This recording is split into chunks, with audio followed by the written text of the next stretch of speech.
Hi there, this is Dr. John Whitcomb with my weekly news in nutrition.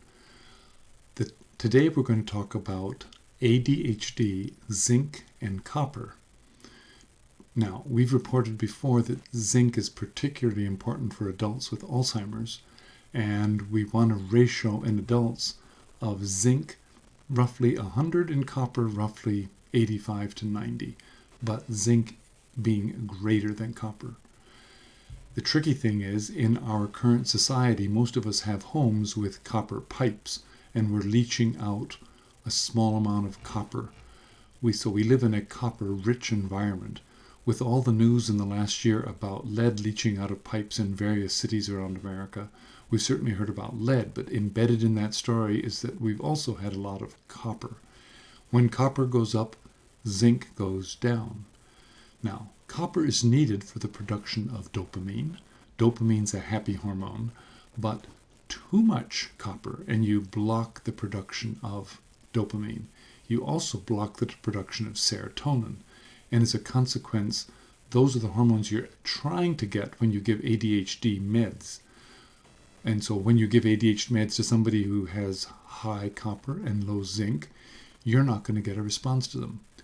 Has this been proven in research? Well, yes, that's what this email is about.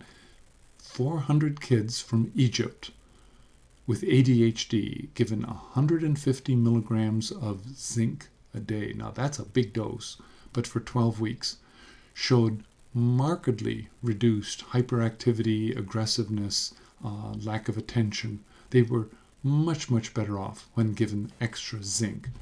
But another study showing even 15 milligrams of zinc a day improved attention span and focus.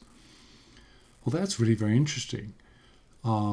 We know that those two rise and fall together. Now, you can't possibly take 150 milligrams a day of zinc for a long time without getting toxic, and that'll drive your copper too low.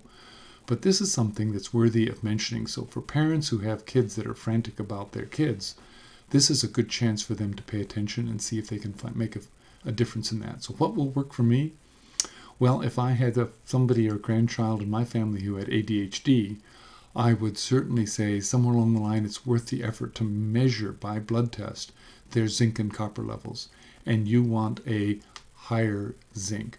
It's certainly safe to give an experiment in your family of 25 milligrams of zinc for a couple of weeks and see if they get better. But when you test it, remember, you want a zinc level higher than copper, 90 to 80.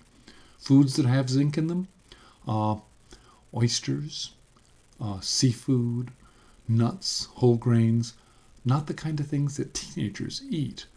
Maybe us adults eat those things. So it may not be a surprise that your child doesn't get a high intake of zinc from their diet.